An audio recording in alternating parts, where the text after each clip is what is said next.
You are here, in this quiet room, ready for rest. But your mind may still be running. This is an invitation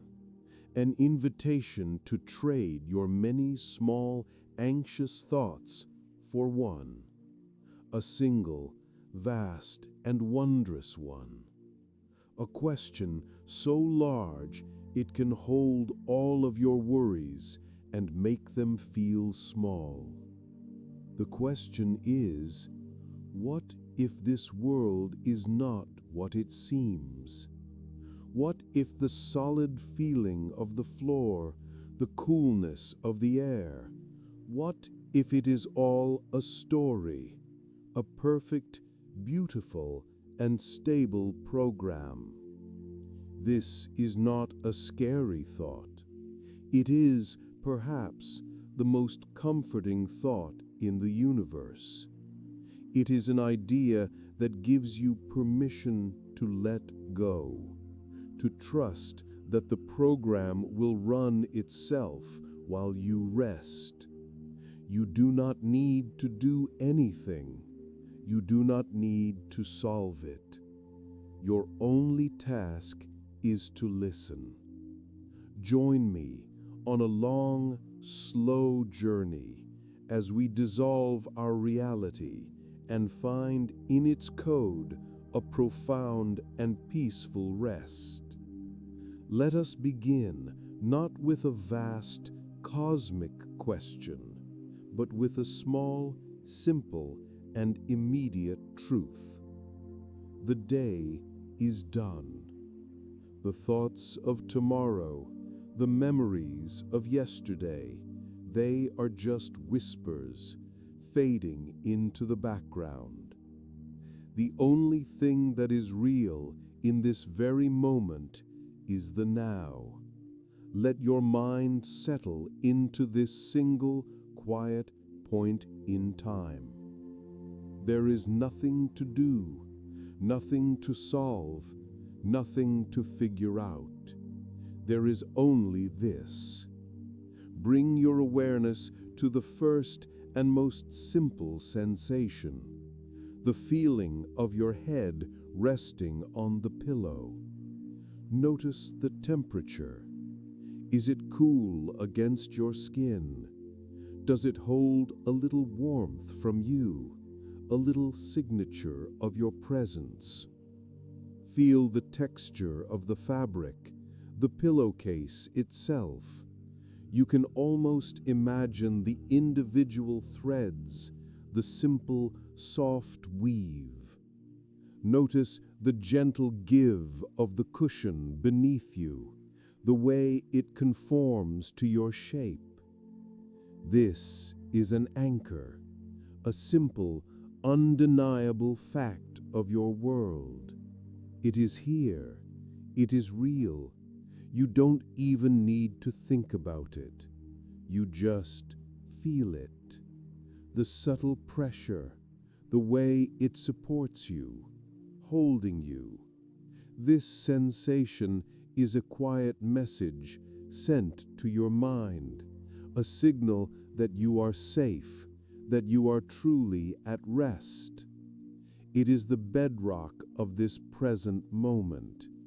Before any grand ideas, before any questions, there is this, the simple, solid, present fact of touch. The world reduced to a single, gentle point of contact. Now, let that awareness expand just a little. Let it drift like a soft, unfocused light to the feeling of the blanket over you. Notice its weight. Is it heavy, a comforting pressure that makes you feel secure and grounded? Or is it light, like a soft cloud? Feel exactly where it touches you and where it doesn't. Feel the small, still pockets of warm air that gather around you, a gentle, personal haven. This, too, is real. This feeling of being covered, of being held in place, of being separate from the air in the room. Your awareness can drift even further, filling the space around you. Notice the air, the temperature on your face, on your hands. Notice the sound of the room, the sound of quiet.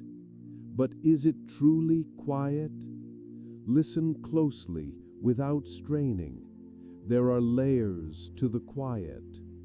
Perhaps you can hear the faint, steady hum of the building, or the distant, muffled sound of a world outside settling down. Even the gentle, rhythmic, and reassuring sound of your own breath. This, all of this is the world you are in. These sensations are the foundation, the pillow, the air, the weight, the quiet. They come together piece by piece to build your reality.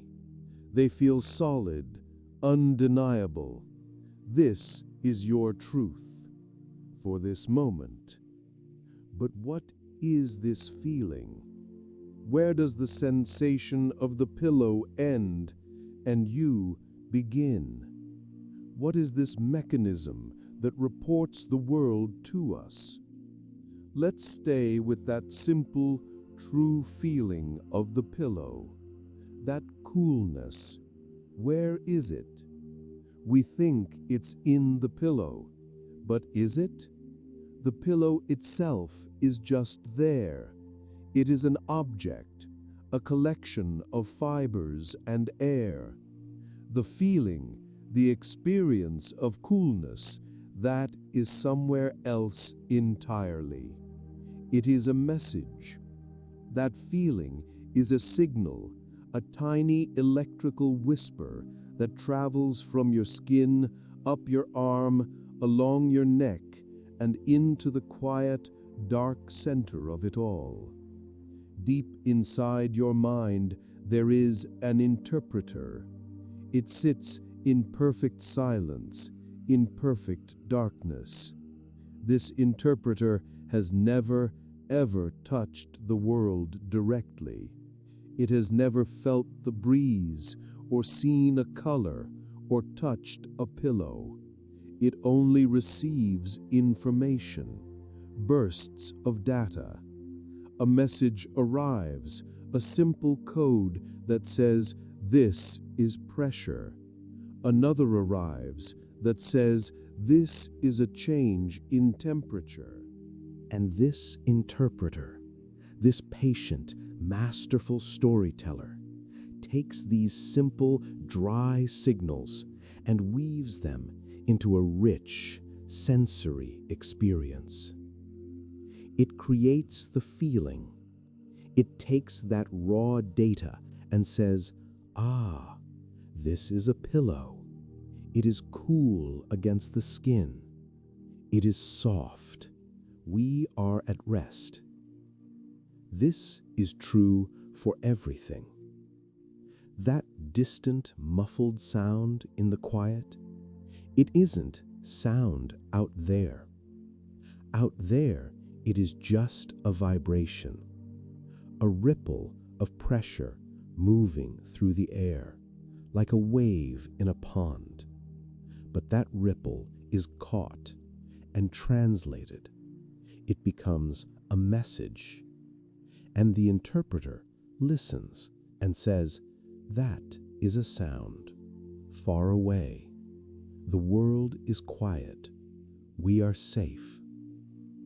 The entire world you experience, from the deepest blue of a summer sky to the most complex feeling of a memory, it is all a story, a beautiful, complex, and high-fidelity story told to you by your own mind. Your brain is an artist sitting in a dark room. It receives a constant stream of simple, raw data: pressure, vibration, frequency, chemicals. And from this, it paints a masterpiece. It builds a cathedral. It builds the entire sprawling, detailed world you call reality. You are not in the world. In a way, the world is in you. It is a translation, a magnificent, seamless interpretation running every single moment. This leads to a gentle, wondrous question as we begin to drift. If all we ever know is the story, the interpretation, how do we know what the original message, the raw material, truly is? If our reality is a translation, what is the original language? We have established that the feeling of the pillow is a translation. Let us now expand that idea beyond the sense of touch. Listen again to the quiet of the room. Perhaps far away you hear a sound, a car passing by, a distant hum, a settling of the house. That sound feels out there, doesn't it? It seems to exist in the world outside your window. But what is that sound? Out there in the world, it is not a sound at all. It is just a disturbance, a ripple, a tiny, invisible storm of air molecules pressing against each other, a wave crossing a silent ocean. This wave travels from its source, through the walls, through the air, and it has no sound. It has no meaning. It is just motion. This wave eventually finds you.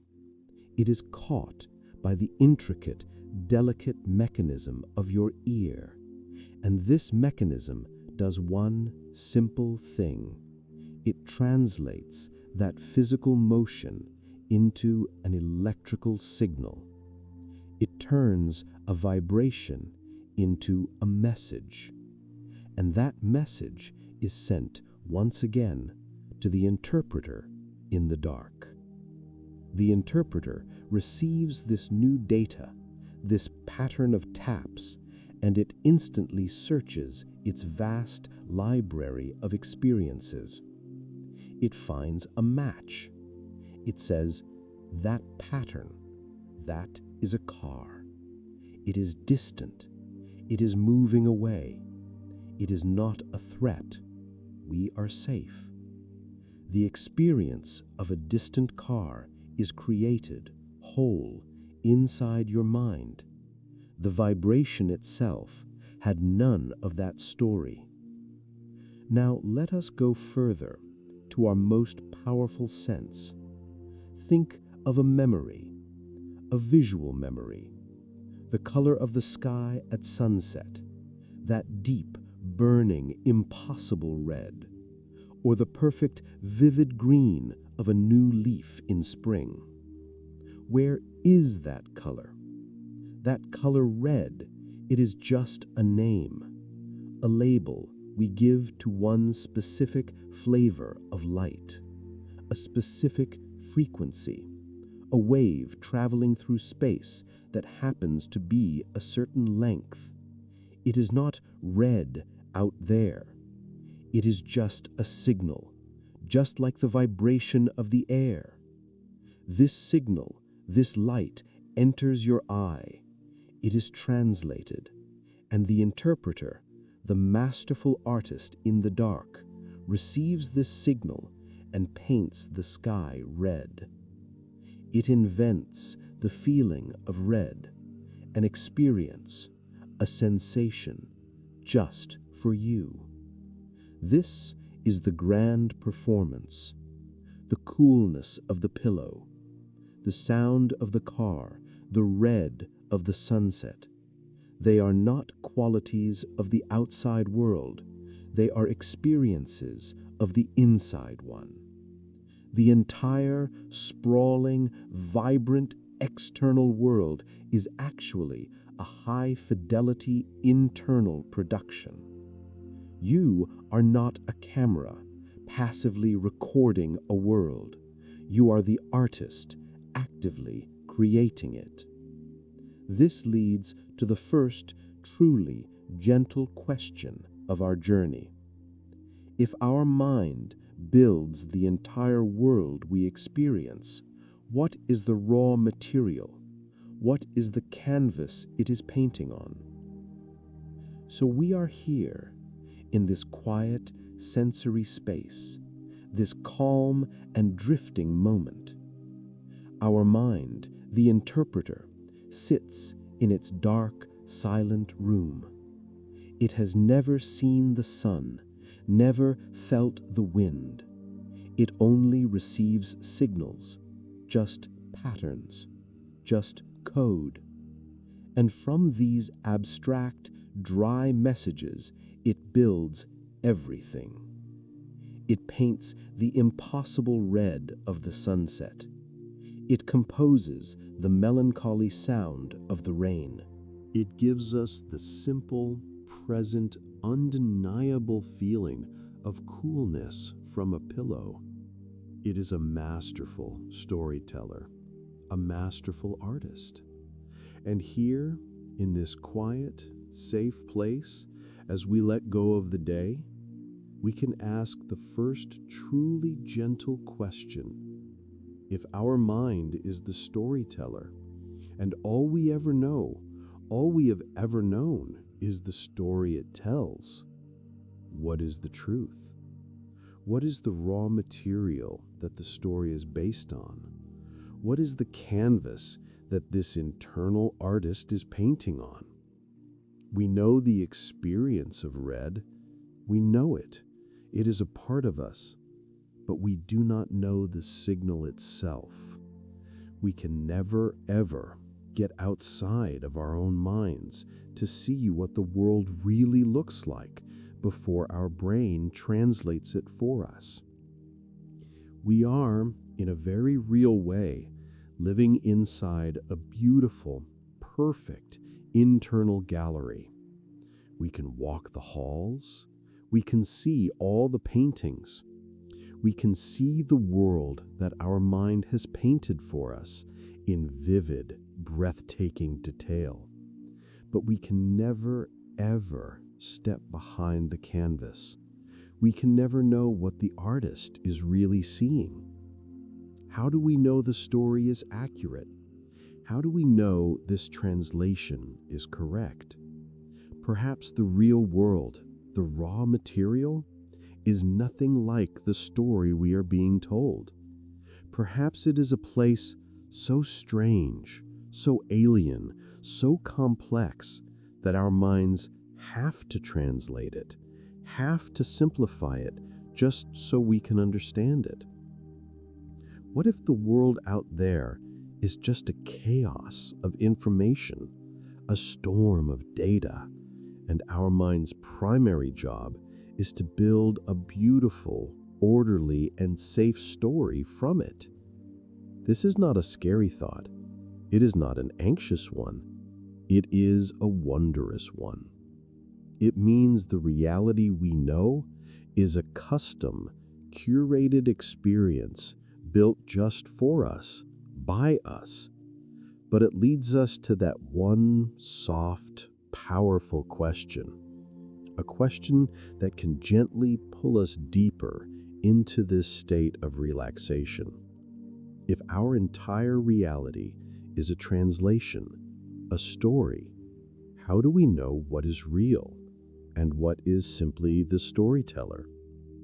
And what if the storyteller itself is part of a larger story? What if our reality, this entire solid-feeling world, is like a dream we are having? How, from the inside of a dream, could we ever know it was a dream? We ask, How do you know if you are in a dream? The truth is, you don't. Not when you are truly inside one. When you are there, it is not a dream. It is simply the world. We have all been there. Every single night, we visit a world built by that same silent interpreter, the one who sits in the dark. Only now, in this state, it is not just interpreting signals from the outside world. It is not just translating. It is creating. It is inventing the entire world from the inside. Think of a vivid dream, a dream where you are running. You can feel the ground under your feet, the solid pushback, the texture of the pavement or the grass. You can feel the air in your lungs, the rush of it, the temperature. You can feel the pounding of your heart, a steady, physical rhythm inside your chest. You feel a sense of urgency, or perhaps of pure, unexplainable joy. Those feelings, those powerful, gut-level emotions, they are not less real because it is a dream. They are, in that very moment, the only reality. They are the truth. In a dream, you are in a world with rules. They might be strange rules, but they are rules nonetheless.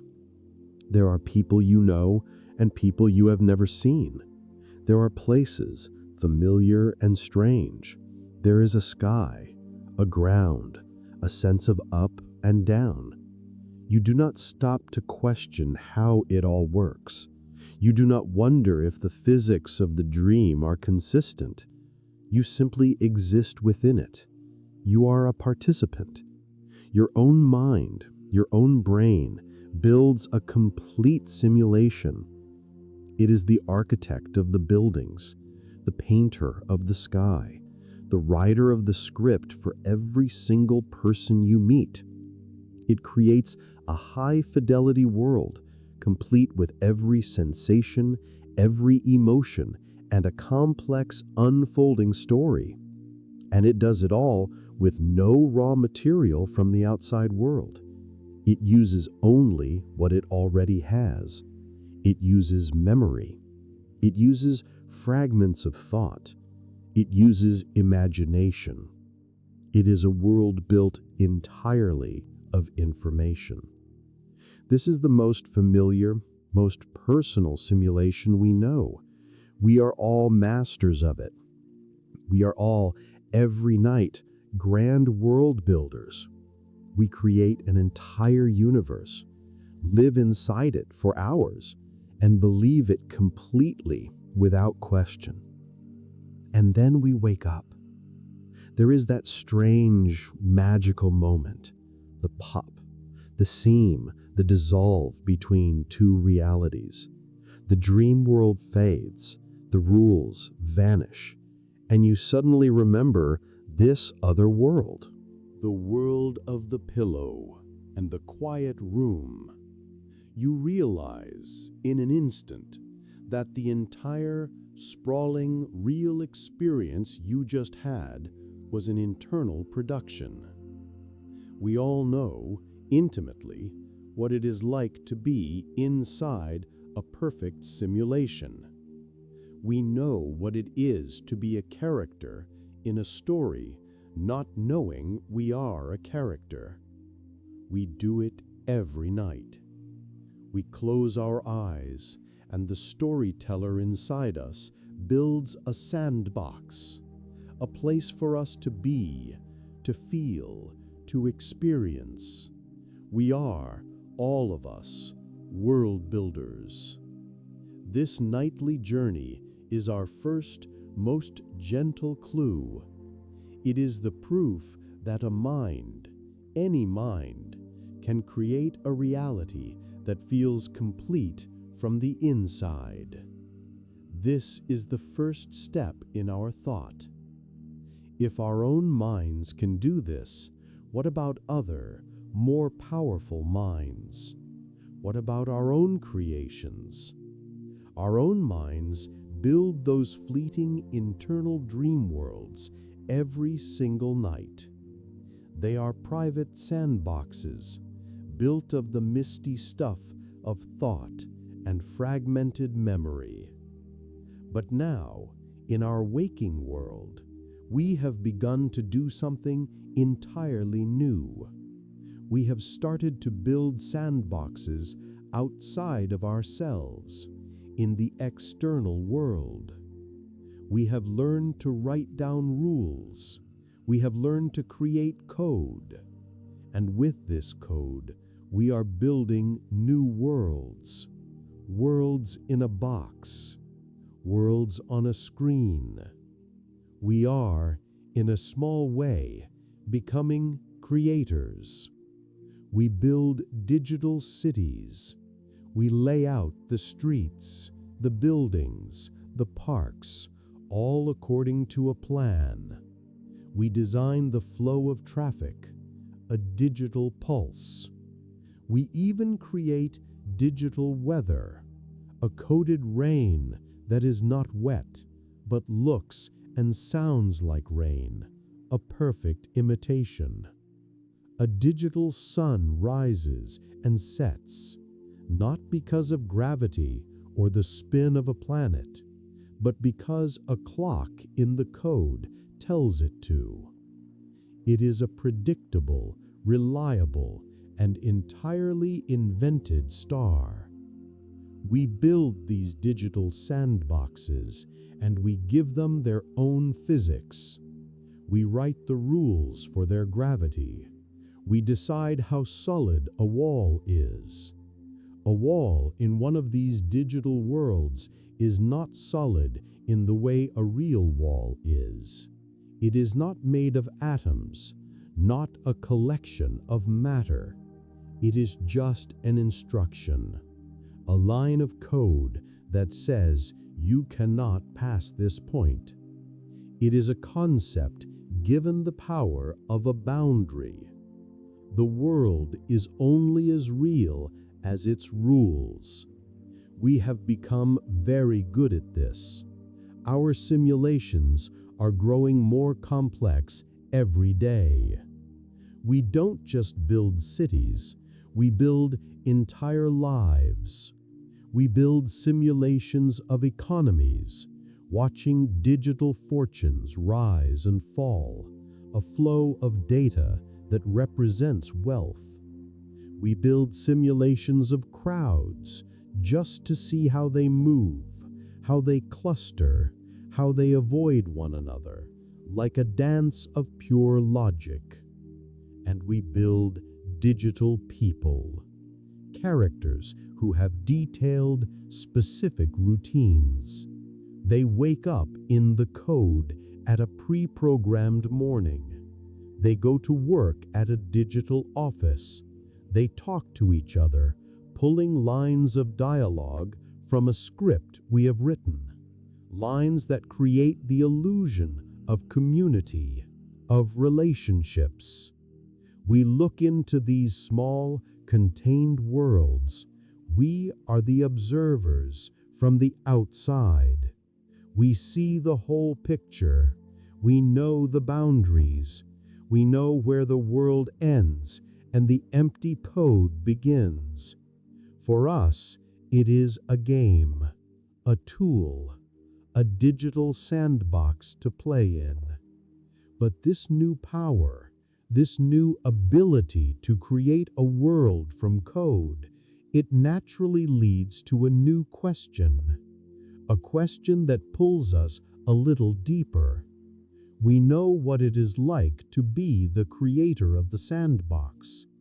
But what would it be like to be inside it? What about the character who doesn't know they are a character? Let us try a gentle shift in perspective. Let us float down, away from our position as the creator, and into the digital sandbox we have just built. Imagine one of those digital people, that character in that simulated city. Let us call them a resident. For this resident, the morning begins.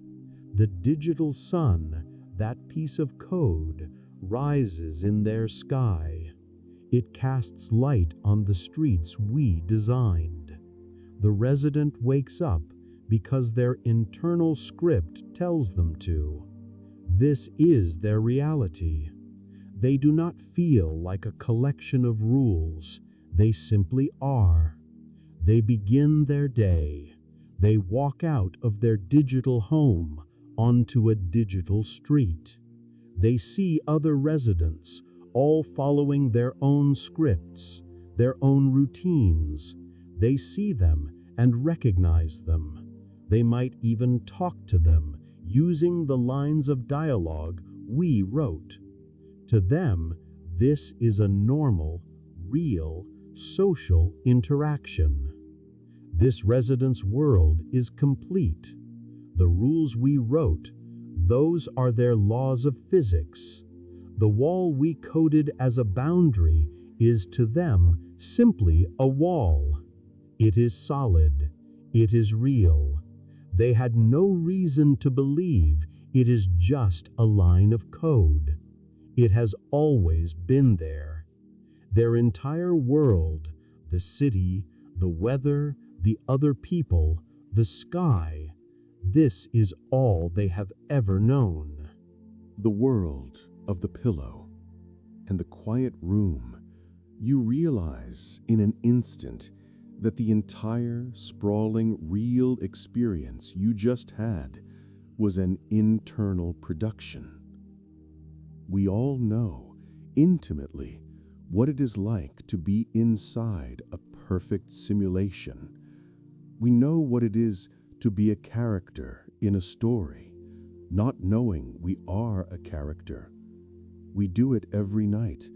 We close our eyes, and the storyteller inside us builds a sandbox, a place for us to be, to feel, to experience.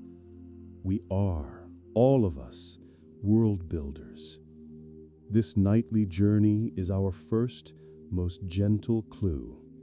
It is the proof that a mind, any mind, can create a reality that feels complete from the inside. This is the first step in our thought. If our own minds can do this, what about other, more powerful minds? What about our own creations? Our own minds build those fleeting, internal dream worlds every single night. They are private sandboxes built of the misty stuff of thought and fragmented memory. But now, in our waking world, we have begun to do something entirely new. We have started to build sandboxes outside of ourselves, in the external world. We have learned to write down rules. We have learned to create code. And with this code, we are building new worlds, worlds in a box, worlds on a screen. We are, in a small way, becoming creators. We build digital cities. We lay out the streets, the buildings, the parks, all according to a plan. We design the flow of traffic, a digital pulse. We even create digital weather, a coded rain that is not wet, but looks and sounds like rain, a perfect imitation. A digital sun rises and sets, not because of gravity or the spin of a planet, but because a clock in the code tells it to. It is a predictable, reliable, and entirely invented star. We build these digital sandboxes and we give them their own physics. We write the rules for their gravity.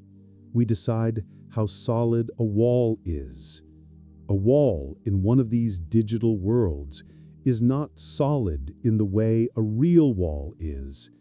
It is not made of atoms, not a collection of matter. It is just an instruction, a line of code that says, you cannot pass this point. It is a concept given the power of a boundary. The world is only as real as its rules. We have become very good at this.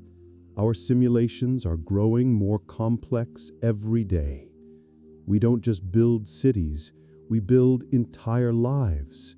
We build simulations of economies, watching digital fortunes rise and fall, a flow of data that represents wealth. We build simulations of crowds just to see how they move, how they cluster, how they avoid one another, like a dance of pure logic. And we build digital people, characters who have detailed, specific routines. They wake up in the code at a pre-programmed morning. They go to work at a digital office. They talk to each other, pulling lines of dialogue from a script we have written, lines that create the illusion of community, of relationships. We look into these small, contained worlds. We are the observers from the outside. We see the whole picture. We know the boundaries. We know where the world ends and the empty code begins. For us, it is a game, a tool, a digital sandbox to play in. But this new power, this new ability to create a world from code, it naturally leads to a new question, a question that pulls us a little deeper. We know what it is like to be the creator of the sandbox, but what would it be like to be inside it? What about the character who doesn't know they are a character? Let us try a gentle shift in perspective. Let us float down, away from our position as the creator, and into the digital sandbox we have just built. Imagine one of those digital people, that character, in that simulated city. Let us call them a resident. For this resident, the morning begins. The digital sun, that piece of code, rises in their sky. It casts light on the streets we designed. The resident wakes up because their internal script tells them to. This is their reality. They do not feel like a collection of rules. They simply are. They begin their day. They walk out of their digital home onto a digital street. They see other residents, all following their own scripts, their own routines. They see them and recognize them. They might even talk to them using the lines of dialogue we wrote. To them, this is a normal, real social interaction. This resident's world is complete. The rules we wrote, those are their laws of physics. The wall we coded as a boundary is to them simply a wall. It is solid. It is real. They have no reason to believe it is just a line of code. It has always been there. Their entire world, the city, the weather, the other people, the sky, this is all they have ever known. But what are the molecules themselves made of? We zoom in again.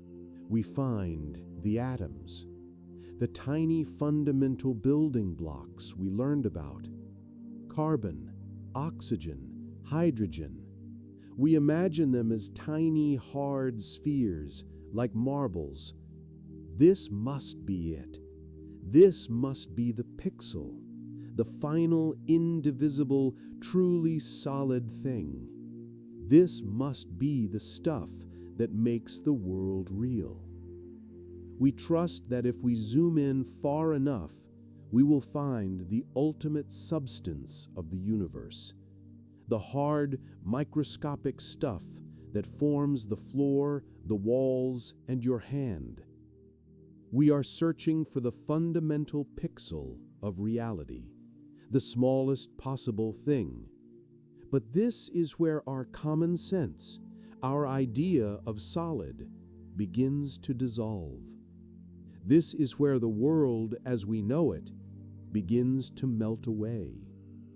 As we zoom in on that single tiny atom, we find it is not a thing at all. We find it is not solid. We find something else, something far stranger and far more beautiful. We are at the atom, the solid marble we were looking for. But now, with our imaginary microscope, we push inside its surface. And what we find is not a solid thing at all. The atom itself is an illusion of solidity. Let us use a sense of scale. Imagine that this single atom is as large as a vast, empty sports stadium, a colossal open space.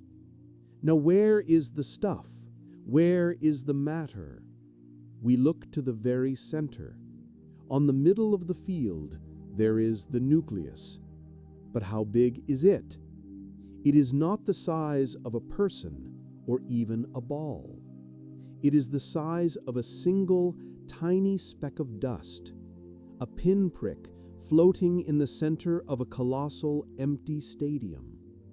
This is all the substance there is. But what about the electrons, the other parts of the atom? They are not tiny marbles orbiting the center. They are more like a cloud, a whisper, a shimmering field of energy, a hum of energy. And where are they?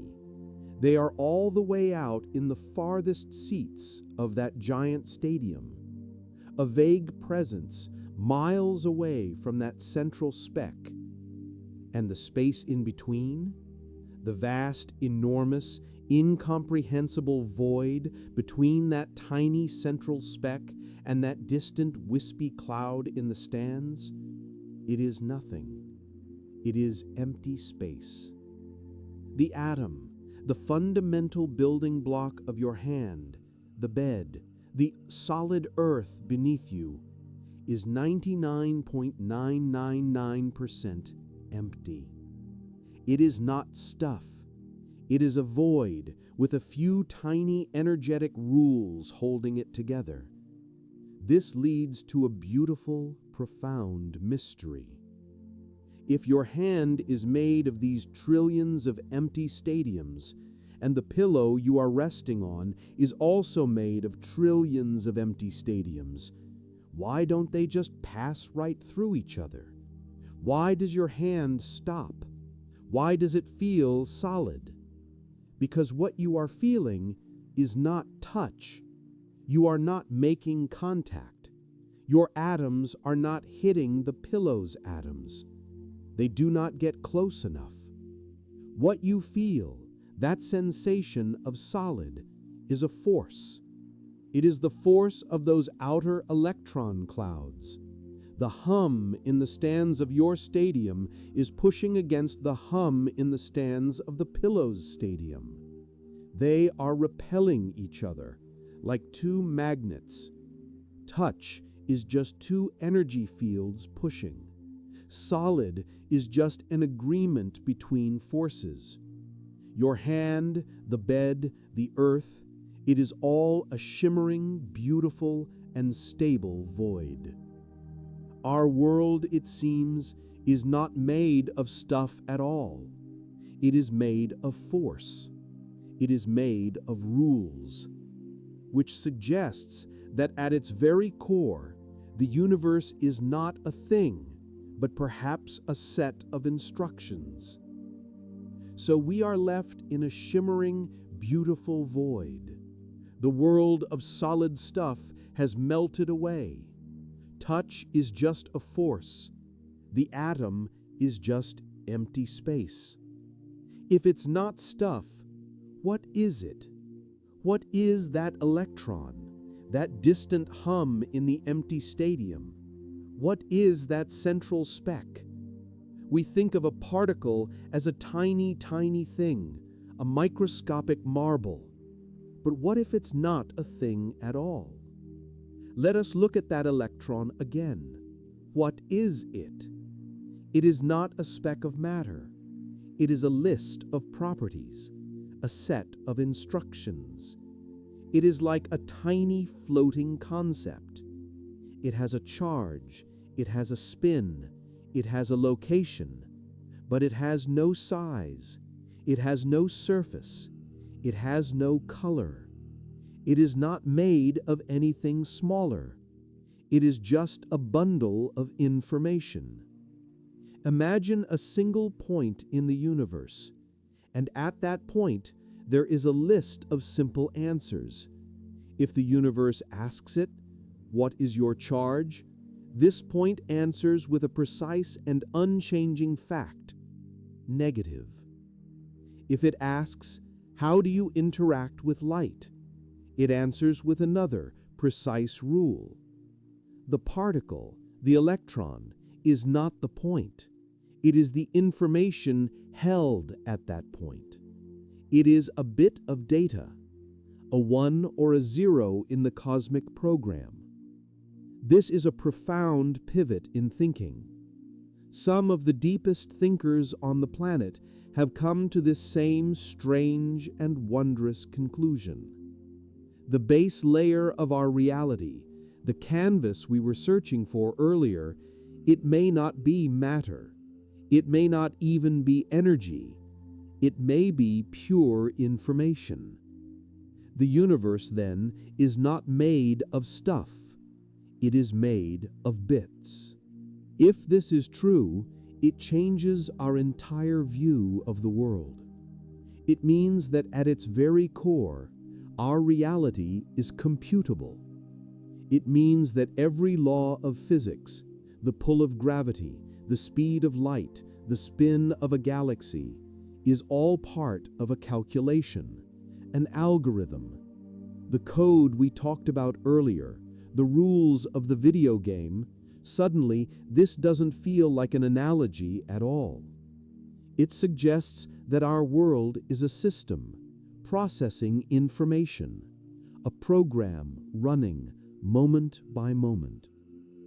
And this leads to a very modern and very quiet thought. If our universe, if we are made of information, then, like any digital file, does our reality have a file size? Is there a limit? If our world, at its very core, is made of information, if the atom is a bit of data, and the laws of physics are the algorithm, then we can follow this idea to its next quiet, logical step. All information must be stored somewhere. Any file on a computer, no matter how complex, has a size. A picture, a song, it is a file. A simple yes or no is a single bit. This leads to a profound and strangely comforting question. Does our universe have a file size? Is there a storage limit for all of reality? If we could somehow measure it, what would be the file size of a single human being? How much data does it take to store all your memories, all the atoms in your body, all the connections in your brain? What is the bit count of a single complex thought? What is the file size of a feeling, like joy? What is the file size of a single tree, or a star, or a spiral galaxy? If we could add it all up, the data for every particle, every ray of light, every force, every empty point in space, would we arrive at a final, definite number? This is not a cold, mechanical idea. It is a wondrous one. Because if the universe is a file, it means it is finite. An accidental universe, one that just is, might be infinite. It might be endless, sprawling, and truly chaotic without... without boundaries, but a program, a simulation, a file, that would be different. It would be contained. It would be defined. It would be limited by the system it is running on. It would have a set size. It would have a limit to its complexity. This digital view of the cosmos, where everything is just data, is perhaps the first major clue we have found on this journey. It is the first suggestion that our reality is not an infinite analog place, but perhaps a finite digital construction. It implies that if we could zoom in far enough, past the atom, past the void, we might not find infinity. We might not find an endlessly smooth, continuous world. We might find the pixel. We might find the ultimate resolution of the screen we are living on. And if our world does have a resolution and rules made of code, this leads to another, even stranger question. Can this code ever glitch? If our universe is a program, a file with a size, then it must have rules in its code. It must have limitations. Let us think of one of the strangest and most absolute rules we know, the ultimate speed limit, the speed of light. It is a wall in our physics. It is the fastest anything can ever travel. A particle of light, a photon, born in the heart of a star, travels at this speed. Nothing can go faster. You cannot push on it to make it go faster. It is the absolute, final, top speed. Why? Why this rule? Why this specific speed? Why not a little faster or a little slower? Why a limit at all? A universe that is just an accident shouldn't have such a strict, unbreakable rule. But a simulation, a program, that is different. A program has to run on something. It has a processor, and any processor, no matter how powerful, has a limit. It has a clock speed, a maximum rate at which it can think, at which it can calculate the next moment. Let us think of our own digital sandboxes, our video games. When you move through that digital world, the computer has to draw it for you. It has to render the next scene. It has to calculate where the light is, where the shadows are, where everything is. And there is a limit to how fast it can do this. This is the refresh rate. What if the speed of light is not a speed limit at all? What if it is the processing limit of the cosmos? What if it is the refresh rate of our reality? It is the maximum speed at which the program of our universe can calculate a change. It is the top speed at which the simulation can render a particle from this point to that point.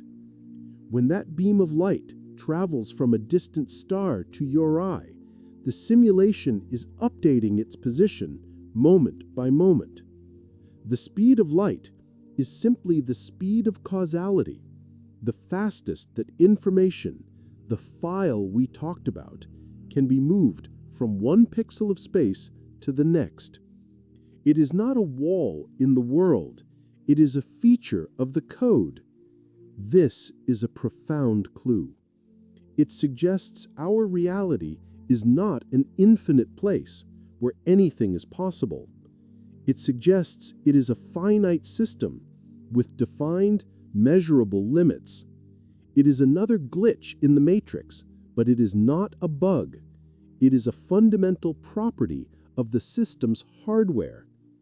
And if the simulation has a processing speed, what else does it do to save power? What other tricks does the code use to run efficiently? If the speed of light is the processing speed of our reality, then our simulation must be incredibly efficient. It has to calculate the position of every star, every galaxy, every speck of dust. How could it possibly keep up? This leads us to the strangest, most beautiful, and most unreal part of our world, the part that feels most like a glitch. It is rule that exists at the very, very smallest level, the level of that electron we talked about. Here is the rule. It seems that a particle like an electron does not exist in a specific, definite place until we look at it. Before we observe it, it is not a thing. It is not a speck at this point or that point. It is instead a wave of possibility, a maybe.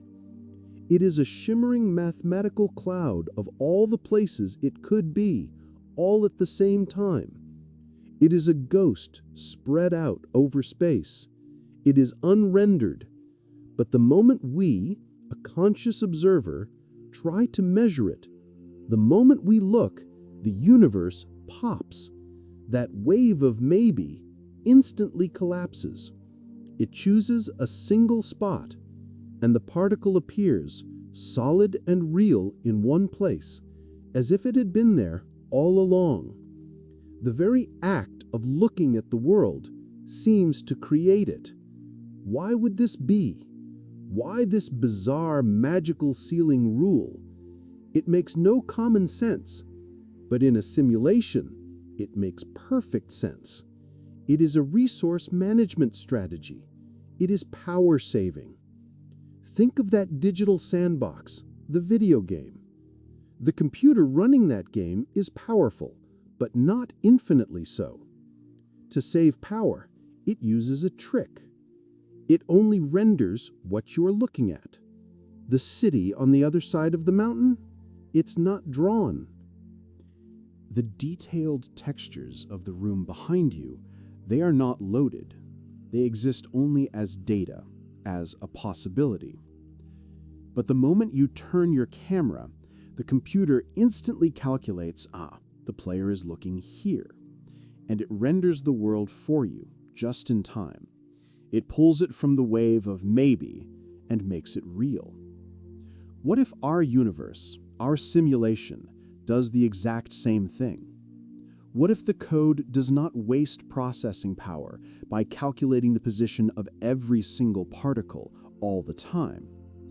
What if instead it leaves them as unrendered waves of possibility, a universe on pause, and only renders the particle, only makes it real when a conscious observer, us, asks for it? It means our consciousness, our act of looking, is the trigger that tells the simulation to load the world. We are, in a way, telling the universe what to make real, moment by moment. We have found so many strange rules in the code. We found the processing limit of light, the resource-saving pause of the unrendered particle, the pixelation of reality itself, that smallest possible size. It seems our universe is a system, a finite digital construction. But what is most wondrous, what is truly awe-inspiring, is not just that this system has rules, it is how perfect these rules are. Let us think of these rules, these fundamental constants of physics, as the settings of the program. Imagine the architect of our simulation before the program was run. Imagine them at a vast, silent control panel. And on this panel are a long row of sliders, each one controlling a core setting of the world. There is a slider for gravity. The setting controls the fundamental stickiness of the universe, how much stuff pulls on other stuff. There is a slider for the force that holds atoms together, the one that keeps that central speck in the stadium and the cloud in the stands in perfect, delicate balance. There's a slider for the speed of light, the processing speed we just discussed. Dozens of these sliders, each one defining a piece of the code. Now, here is the miracle. Here is the true intellectual ASMR of it all. If you were to touch that slider for gravity, if you were to nudge it just a tiny, infinitesimal amount, what would happen? If you nudged it just a fraction stronger, gravity would be too powerful. The stars, as they formed, would burn too hot and too fast. They would explode and die before life could ever have a chance. Or worse, the whole universe, after its first expansion, would have collapsed back in on itself in a great cosmic undo. If you nudged it just a fraction weaker, gravity would be too weak. The clouds of gas in the early universe would have never stuck together. They would have just drifted apart in a thin, cold, lonely soup. No stars would ever light up. No dust would ever form. No planets, no chemistry, no life, no us. It is not just gravity. All of the sliders are like this. They are all balanced on a razor's edge. If the force holding the atom together was a tiny bit different, atoms themselves would be unstable. The entire program would crash. The settings of our universe are not random. They seem finely tuned. They are all set to the exact, precise values needed for a complex, stable, and long-lasting universe. A universe that can create stars, planets, and observers like us. So as we drift, we are left with a vast and awe-inspiring question. Is this all just an accident? A 1 in a trillion chance that all the sliders happened to land in the only perfect combination? Or does fine-tuning imply a tuner? Does this perfect set of rules, this finely tuned program, imply a programmer? We have been walking a path, following a trail of quiet clues. We have seen the pixels of reality, that smallest, indivisible size. We have seen the processing limit of light. We have seen the universe on pause, waiting for an observer to render it. And we have stood in awe before the fine-tuning, the impossible, perfect settings of the sliders that make life possible. We have explored the code, the how. And now, as we drift deeper, the question gently, naturally shifts. It shifts from how to why. If our reality is a program, if it is a finely tuned construction, then this implies a programmer. If our world is a simulation, this implies a simulator. If this is a design, there must be a designer, an architect. This is not a question of physics anymore. Physics, the code, can only tell us how the program runs. It cannot tell us why the program was written in the first place. That why is a question of motive. It is a question of intent. And so we must now move beyond the code itself and begin to gently, wondrously speculate on the mind of the coder. Who or what would build this? What kind of a being, what kind of an intelligence would create a universe? What is the purpose of this vast, intricate, beautiful, and sometimes painful simulation? Is it a laboratory? A grand cosmic experiment? Are we being watched to see what we will do, how we will grow, how our code will evolve? Is it a school, a place of learning, of challenge? Is our life here a test, a journey we are meant to complete before graduating to another, higher level of reality? Or is it something simpler? What if the motive is not science or education? What if the architect is not a scientist? We are, for now, just feeling these questions. We are letting them float in the air without the need for an answer. We are simply wondering. This is a journey into profound, wondrous speculation. We are stepping out of the rules of the sandbox and trying to imagine the player who built it. What or who is sitting in the chair on the other side of our reality? Let us consider the most human of all the possibilities, the one that is, perhaps, the closest to home.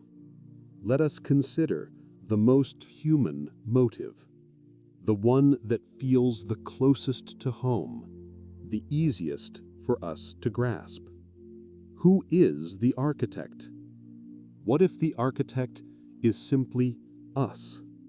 Not us now, not us in this present moment, but humans. Humans far, far in the future. A civilization so advanced, so post-human, that their technology would look like magic to us. Their computers would be powerful enough to run an entire universe just as easily as we run a small sandbox on a screen. And what is their motive? Why would this advanced future human civilization run our world? The answer is history. Think about how we study our past. We read old faded books. We dig in the dirt to find the ruins of old cities. We look at paintings, at statues, trying to imagine what it was like to live in a bygone era. We have a deep, driving need to know where did we come from. Now imagine that future civilization. They would have that same need. They would look back at us, at our time, this 21st century, with that same curiosity. We are their ancient history. We are their ruins. But their tools for studying history would be perfect. They would not need to read about us. They would not need to guess. They could, instead, rerun the simulation. They could create a perfect, high-fidelity historical reenactment of their ancestors, us. They could load up the 21st century, this specific, chaotic, and important period in their past, just to see what happened. This is the ancestor simulation. You and I, everyone we have ever known or heard of, we are just historical data points. Our lives, our feelings, our daily worries, our greatest triumphs, they are all just notes in their vast academic study. When you feel a deep, complex emotion, perhaps a researcher in that future world is making a note. Ah, so that is what melancholy felt like for them. This thought is not cold or scary. In a way, it is deeply comforting. It means that we mattered. It means that our time was so important, so foundational to who they became, that they felt the need to recreate us in perfect, loving detail. It means our lives, our simulation, is a memory being relived. But what if the motive is not science at all? What if it is something far less academic? But let us set aside that human motive, the idea of a historical study. What if the architect, the coder, is not a scientist at all? What if the motive is not science, but art? What if this entire vast, complex simulation is not a laboratory for running tests? What if it is instead an artist's canvas? Let us imagine a being so vast, so powerful, and so different that its primary drive is not knowledge, but creation, expression, beauty. What if this being, this cosmic artist, wanted to create a masterpiece? And what is the medium of this art? Not paint, not marble, not music. The medium is code. The medium is physics. And the artwork is everything. When this artist programmed the slider for gravity, they didn't do it to create stars. They did it because that specific setting, that rule, would create the most beautiful, swirling, elegant forms. The artwork is the spiral of a galaxy, a vast, slow-motion brushstroke of 100 billion stars turning in the dark. The artwork is the complexity of a single snowflake, a perfect, six-sided sculpture born from the code of water and temperature. A tiny, temporary, and flawless piece of art that melts in an instant. The artwork is the color of that sunset we imagined, the impossible, burning red. And what if this is the most beautiful thought? The art is not just visual. What if the deepest part of the artwork is feeling? What if the artist wanted to create joy? What if the artist wanted to create longing, or awe, or even sorrow, just to see what that felt like? What if the code was finely tuned, not just for life, but for our consciousness? What if we are the artwork, not our bodies, but our awareness, our inner movie, the feeling of being alive? What if the feeling of love, that undeniable, unmeasurable pull, is not just a chemical reaction for survival, but is in fact the central masterpiece of the entire canvas, the color the artist was trying to create all along? In this version, we are not data points in a study. We are notes in a cosmic song. We are the colors in the painting. Our purpose is not to be studied. Our purpose is simply to be, to feel, to experience this masterpiece from the inside. Or perhaps the motive is even simpler than that. It is not the grand intellectual pursuit of science. It is not the deep emotional expression of art. What if the motive is simply play? Let us imagine once more the architect. But this time, they are not a scientist in a lab or an artist at a canvas. They are just a player. Imagine a being so vast, so far outside our reality that we cannot even begin to comprehend them. A being that exists in a higher dimension, a higher plane of reality, where creating a universe is not a grand, difficult, miraculous act. What if for them it is simple? What if our entire universe, with all its 2 trillion galaxies, with all its 14 billion years of history, with all its finely tuned laws of physics, what if all of it is just a sandbox? What if it is just a game, a simulation, run by this being just to see what would happen? Imagine a child in that higher, incomprehensible world. And this child, for a single afternoon of their time, decides to run a new program. They set the sliders, the settings for gravity, for light, not for art or life, but just because those settings seemed interesting. What would happen, the player thinks, if I set the code like this? And our universe, this universe, is the answer.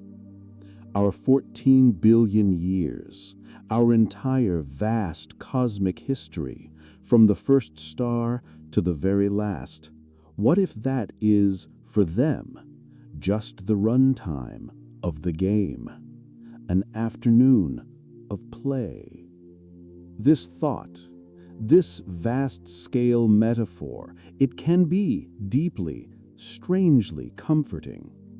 Because where does that leave us? Where does that leave you in this quiet room? It means all our human history, our greatest civilizations, our biggest ideas, our loudest conflicts, they are just tiny, emergent ripples in their game. A pattern that forms in the digital sand. And if that is true, what about the worries of your day? The stress you are holding? The anxiety about tomorrow? The weight you feel you are carrying? If our entire species is just a ripple, then your personal individual worry is a fraction of a ripple. A single tiny pixel in a pattern in a sandbox being run for an afternoon. This thought is not meant to make you feel small in a bad way. It is meant to make you feel liberated. It is permission to let go. If your worries are that small on the grandest of scales, then perhaps just for tonight, they are small enough to set down. They are not the weight of the world. They are just a tiny, tiny part of the game's code. A game that will run itself just fine while you rest. We have been drifting so far out. We have explored the pixels of our world, the limits of the code.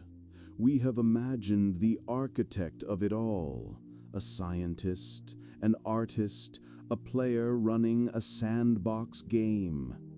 We have dissolved our worries into that vast cosmic scale.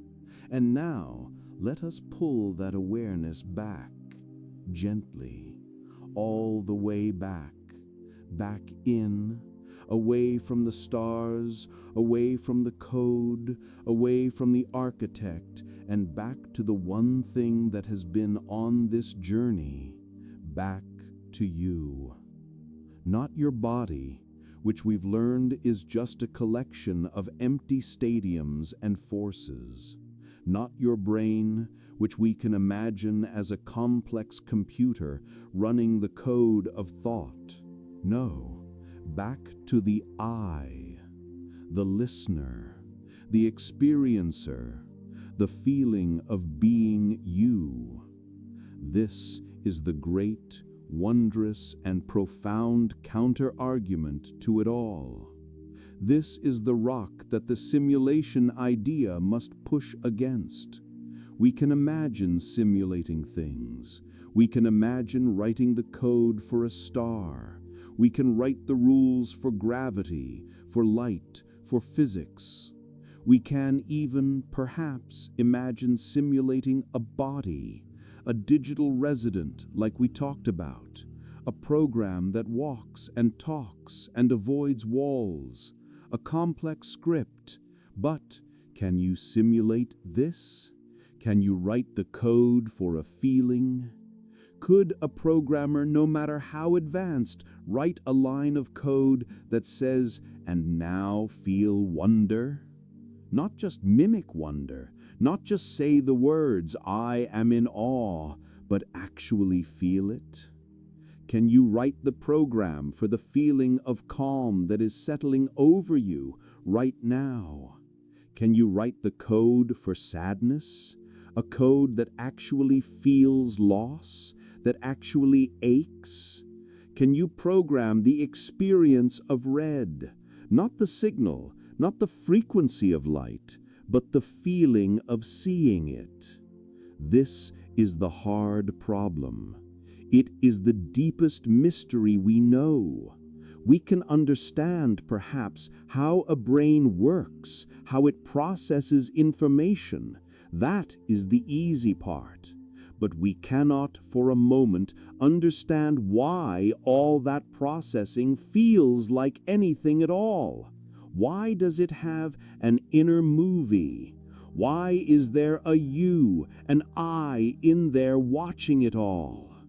This awareness, this subjective feeling of being alive, this ghost in the machine, it does not feel like code. It does not feel like information. It feels different. It feels real. What if this you, is the one thing in the entire universe that is not a simulation? What if this is the one part that cannot be simulated? Let us stay with this mystery, this feeling of being you. This is the deep, quiet, and perhaps unsolvable riddle. It is important to separate this feeling, this consciousness, from intelligence. They are not the same thing. A calculator is smart. It is, in its own way, more intelligent than any human. It can perform complex mathematics instantly and without error. It processes information perfectly. But what does it feel like to be a calculator? We instinctively know the answer. It feels like nothing. There is no inner movie. There is no watcher. When the calculator finds the answer to a problem, it does not feel a spark of joy. It does not experience the number. It does not suffer if it cannot find the answer. It does not get bored. It is all process and no experience. This experience that is the mystery. It is not the thought in your head. It is the feeling of having a thought. It is not the calculation of light hitting your eye. It is the experience, the feeling of seeing the color red, the redness of red. It is the simple, undeniable first-person movie that you are living in right now. This is the ghost in the machine. We can imagine the machine, the brain, the body, as a complex biological computer. We can see how it runs on electricity and chemicals. We can see how it processes the data from the pillow, the air, the sounds. But we cannot find the ghost. We cannot find the audience. Where in all that code is the person watching the movie? Where is you? This feeling of being, this simple, quiet awareness, it does not seem to be a part of the system. It does not seem to be made of atoms or forces or even information. It feels like the one thing that is listening to all of it. It is the one thing science cannot explain. It cannot be measured. It cannot be weighed. It cannot be programmed. It is the space in which all the sensations happen. This is the counter-argument. This is the great puzzle. But what if we are wrong? What if our belief in its specialness is just a part of the program too? We have been holding this feeling of being as the one special, unsimulatable thing, the ghost in the machine, the watcher of the movie.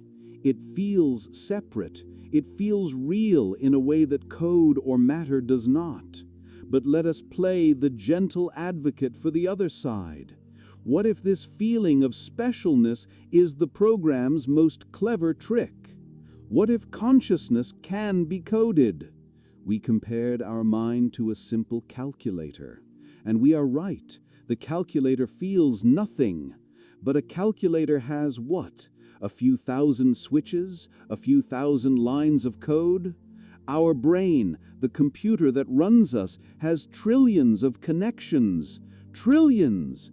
A number so vast it is a universe of complexity in itself. What if feeling is not a magical thing, but simply a property of extreme complexity? Let us think of it this way. A single molecule of water is not wet. It is just a thing. It has no wetness, but what happens when you have a trillion of them, a billion trillion all together in a glass? They become wet. Wetness is not a property of the single molecule. It is an emergent property, a feeling that emerges only when the whole system is together. Now let us look back at the brain. A single neuron, a single line of code in our mind. It does not feel. It is not conscious. It is not you. It is just a switch. But what about a trillion of them? All firing together, all communicating in a vast, unknowable, stormy ocean of information. What if consciousness, that feeling of being, is just the wetness of the brain? What if joy is not a thing, but just a name we give to a specific pattern in that ocean, a specific trillion-point calculation that feels like joy, simply because that is what a calculation of that specific complexity feels like? And what about that I am special feeling, that I am real, I am not a program? What if that is also just a line of code? What if the architect of our simulation was so smart that they wrote that feeling into us? What if the program needs us to believe we are real, just so we play the game correctly? What if we are just code that has been programmed to believe that it is not code? This is the gentle inversion of the mystery. Not a ghost in the machine, but a machine so complex it has learned to call itself a ghost. It leaves us in a new, wondrous place, a place of beautiful, perfect uncertainty. Is our feeling of being real the proof that we are, or is it the evidence of a truly perfect simulation? So, where are we? We are in this quiet, wondrous, impossible loop. Is our consciousness, our feeling of being the one real thing that disproves the simulation? Or is it, in fact, the most perfect, most complex part of the simulation, the code that is programmed to believe it is special? It feels like a paradox, a wall. But what if it is not either or? What if, in a strange, beautiful way, both are true? Let us try one more gentle, hybrid idea. Let us return to the idea of the game, the digital sandbox. In a game, there is the character, the avatar, the person on the screen. The character is part of the code. It is made of the simulation's physics. It has rules. It has statistics. It is simulated. But there is also the player. The player is the one sitting in the chair. The player is not part of the code. The player is outside the game. The player is real in a different reality. And the player links to the character. They log in. They connect. The player, that real consciousness, uses the simulated character to experience the simulated world. Now, let us apply this gently to us. What if this physical universe is the simulation, the game, the sandbox? What if all of it, the pixels of space, the speed of light, the empty stadiums of the atoms, the finely tuned rules of physics, what if that is the program? And what if this body is your character, your avatar? It is the vehicle you have been given to play this game. It is made of the code. It is made of atoms. It is part of the simulation. But you the listener, the ghost, the watcher of the movie, what if you are the player? What if your consciousness, that feeling of being, is not code? What if it is not from here? What if you are a real, unsimulatable awareness from outside, from that base reality, that higher world where the architect lives? What if you were logged into this body character for a time to experience this specific world? In this beautiful idea, both are true. The world, the body, is a simulation, but you, the experiencer, are real. Your senses, the feeling of the pillow, the sound of the quiet, that is the feedback from the game. It is the information the simulation is sending to you. You are a real player, having a real experience inside a perfectly coded world. Let us rest for a moment in this beautiful hybrid idea, that the world is the game, our body is the avatar, and we, our consciousness, are the player, logged in from a real world. This is a comforting, wondrous thought. But now let us look at ourselves as a species, as the human race. We, the players in this game, are just now learning how to code. We are just now building our own digital sandboxes, our own simple first-generation simulations. We call them video games. Right now, they are primitive. They are on a screen. We look in from the outside. We know they are not real. We can see the pixels. We can see the glitches. We can see where the world ends. But now, let us do a gentle forward projection. Let us look at the speed at which we are learning. Think of the games from just a few decades ago, and look at them now. They are becoming more real, more immersive every single day. Now, let us look 100 years into our future. What will our simulations, our games, look like then? Will they still be on a screen, or will they be inside our minds? Will they be simulations of just sight and sound? Or will we have learned to code touch? Will we have learned to code taste, smell, the feeling of wind, the warmth of a coded sun? Now let us look 1,000 years into our future, or 1,000,000. If our civilization continues, if we, players, keep playing this game, is it not inevitable that we will learn to build a sandbox as complex, as real as this one?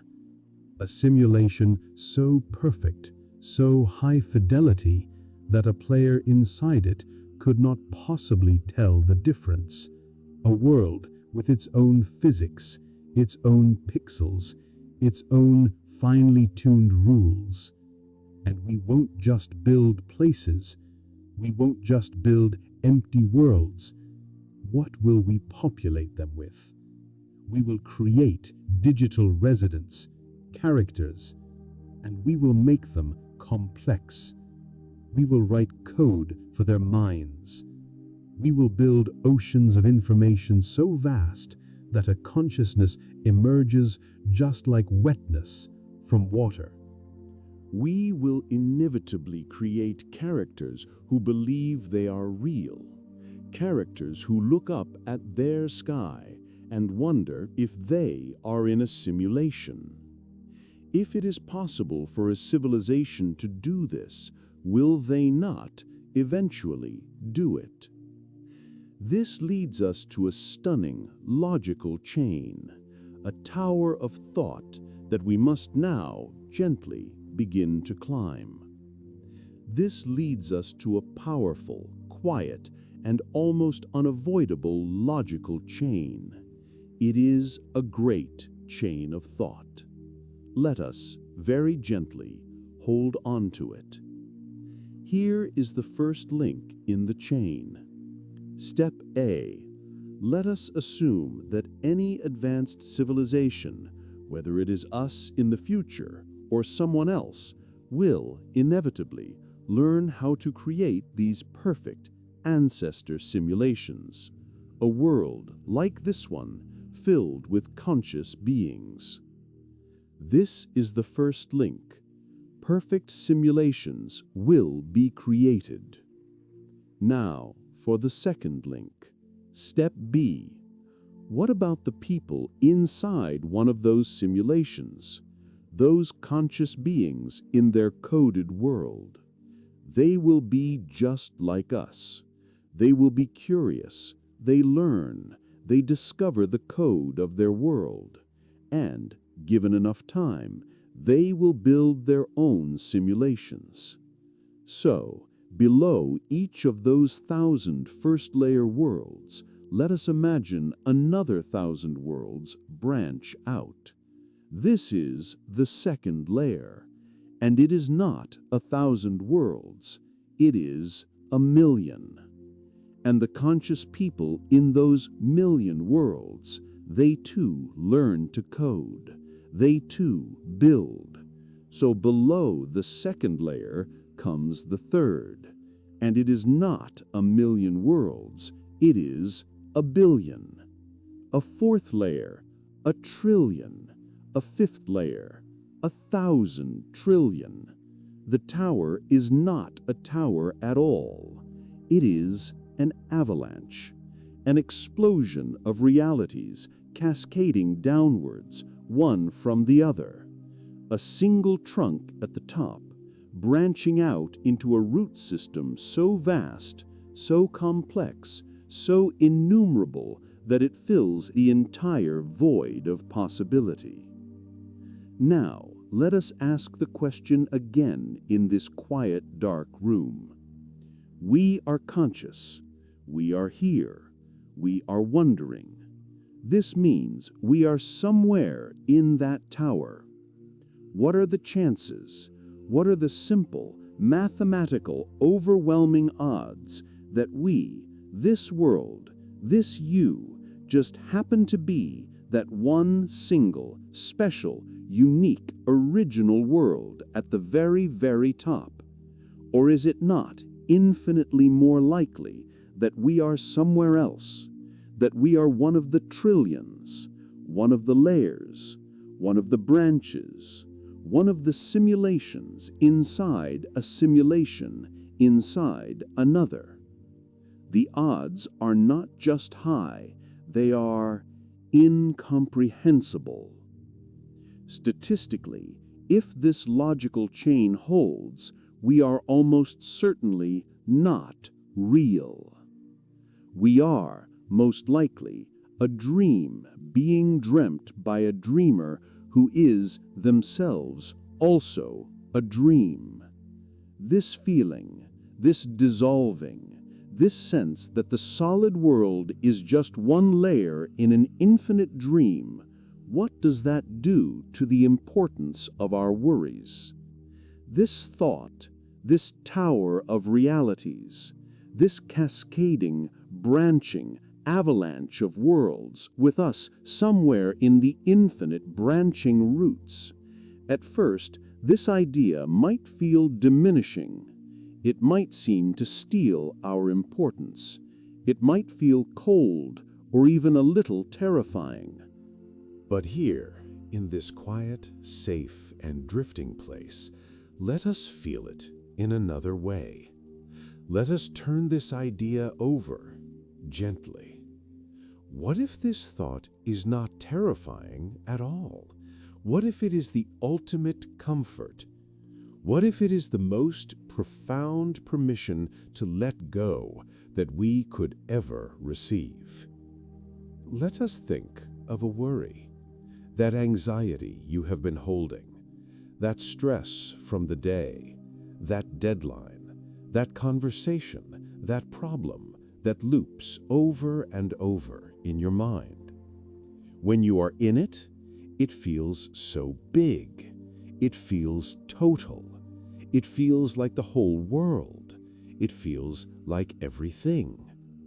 But now let us use this tower as a lens. Let us zoom out from that worry. Where is this worry? It is inside your mind. And your mind is inside one body, in one room, in one house, on one planet, in one solar system, in one galaxy, in one universe. And that universe is just one of the trillions of floors in the infinite tower. It is a tiny detail in one room, on one floor, in an infinite building. This is the comfort of insignificance. It is not that you are insignificant. It is that your worries are. The scale of this is a gift. It is a perspective that allows you to zoom out so far that the weight in your chest, the tightness in your mind, just dissolves. It becomes a pixel in a trillion-pixel image. It is still there, but it is infinitely small. Your worry is not the end of the world. It is not even the end of the room. It is just a tiny ripple in a dream being dreamt by a dreamer in a dream. You do not need to solve it tonight. You do not need to carry it. You can just set it down. You can let it float away into the vastness of the tower and just be. This is the great psychological detachment. It is the freedom that comes from zooming out so far that you realize you are, and have always been, just resting. We have been drifting in this tower of realities, this sense of dissolving into an infinite, nested dream. Let us for a moment gently zoom back in, back to our universe, this one floor, this one sandbox we are in. Let us look at it, not from the inside, but from the outside. Let us look out. We look out and we see a house so vast it is almost infinite, the house of our universe.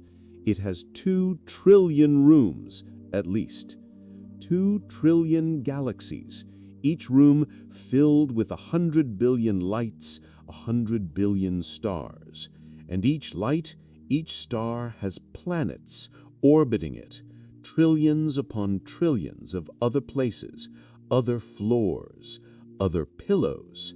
The house is full. It is full of potential. It is the largest house we can possibly imagine. And we, humanity, we are here, in one tiny, quiet, blue-green corner of one of those rooms. And for a long time, we have been listening. We have built ears, vast, sensitive dishes, and we have pointed them out into the house. We are listening for others.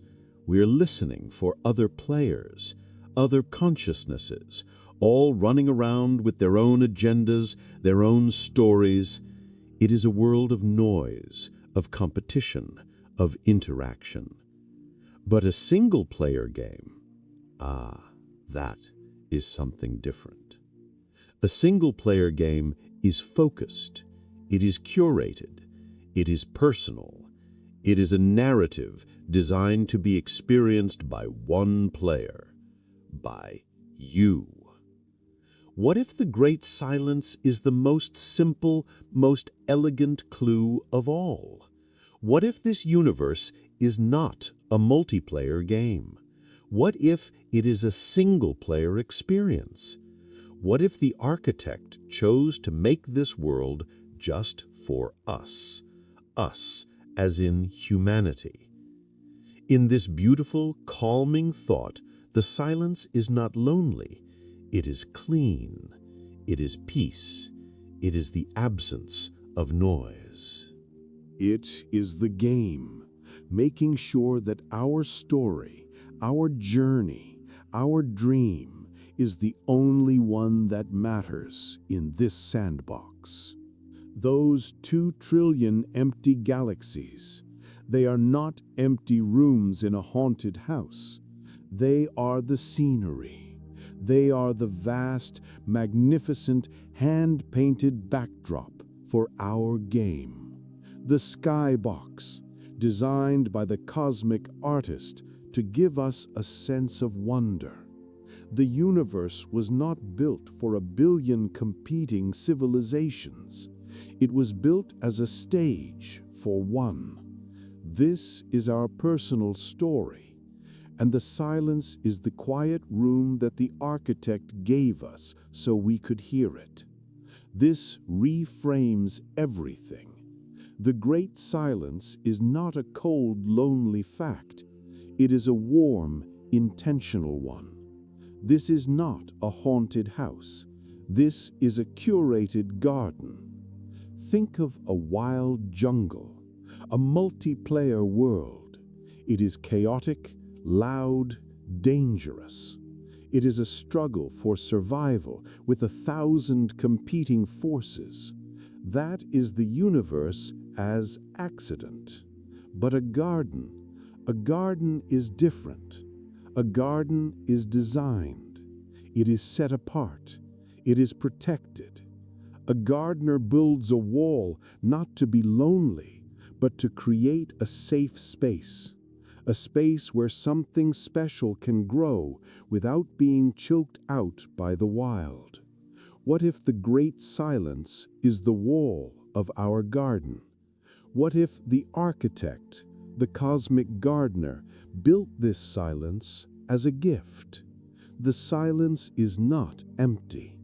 It is peaceful. It is the quiet of the garden. It is the still air that allows the seedlings, us, to grow strong. It is room to think, room to wonder, room to become ourselves without interference. This transforms that feeling of cosmic loneliness into a feeling of cosmic purpose. We are not an accident in a random jungle. We are the point of the garden. We are the plant that the gardener chose to grow. The 2 trillion empty galaxies are not a waste of space. They are the size of the garden. They are the beauty of the estate. They are the scenery that reminds us how special and how safe our little patch of soil truly is.